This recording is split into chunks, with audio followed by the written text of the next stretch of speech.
Anggota TNI pelaku penyiraman air keras, pangkat Kapten dan Letnan AU dan AL.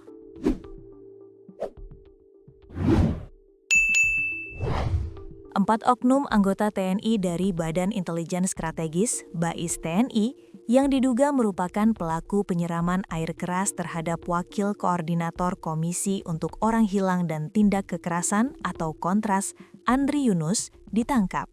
Keempat terduga pelaku anggota TNI itu adalah Kapten NDP, Lettu SL, Lettu BHL, dan Serda ES. Keempat yang diduga pelaku ini adalah Denma BAIS TNI, matranya dari Angkatan Laut dan Angkatan Udara, kata Komandan Pusat Polisi Militer atau Denpuspom, Markas Besar TNI, Mayor Jenderal atau Maijen Yusri Nurianto di Mabes TNI Jakarta, Rabu 18 Maret 2026, dikutip dari kompas.com. Namun untuk motif penyiraman air keras ini masih didalami. Jadi kita masih mendalami motifnya, tegas dia. Kondisi terbaru aktivis Kontras Andri Yunus usai disiram air keras alami gangguan penglihatan pada mata kanan. Hal itu diungkapkan pihak RSUP Nasional Dr. Cipto Mangunkusumo atau RSCM yang membeberkan kondisi terkini Wakil Koordinator Komisi untuk Orang Hilang dan Korban Tindak Kekerasan, Kontras, Andri Yunus. Salah satu dampaknya adalah gangguan penglihatan pada mata kanan yang nyaris buta. Manajer Hukum dan Humas RSCM Yoga Nara mengatakan, Andri mengalami trauma kimia pada mata kanan dengan derajat keparahan tingkat 3 pada fase akut.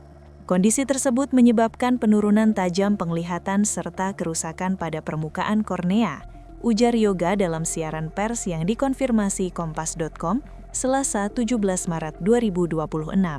Untuk menangani kondisi tersebut, Andri Yunus menjalani tindakan pembersihan jaringan yang rusak pada mata kanan, serta transplantasi membran amnion guna melindungi permukaan mata dan mendukung proses penyembuhan.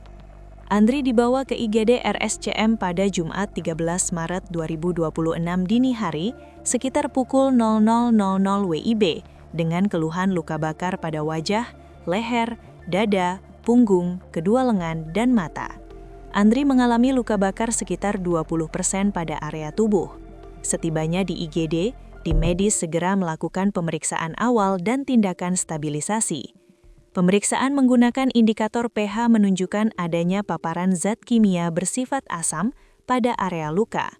Sebagai penanganan awal, tim medis melakukan irigasi atau pencucian pada area yang terpapar untuk menurunkan efek zat kimia serta menormalkan kondisi jaringan. Selanjutnya, Andri dirawat di High Care Unit atau HCU luka bakar untuk mendapatkan pemantauan dan perawatan lebih lanjut secara komprehensif oleh tim medis multidisiplin.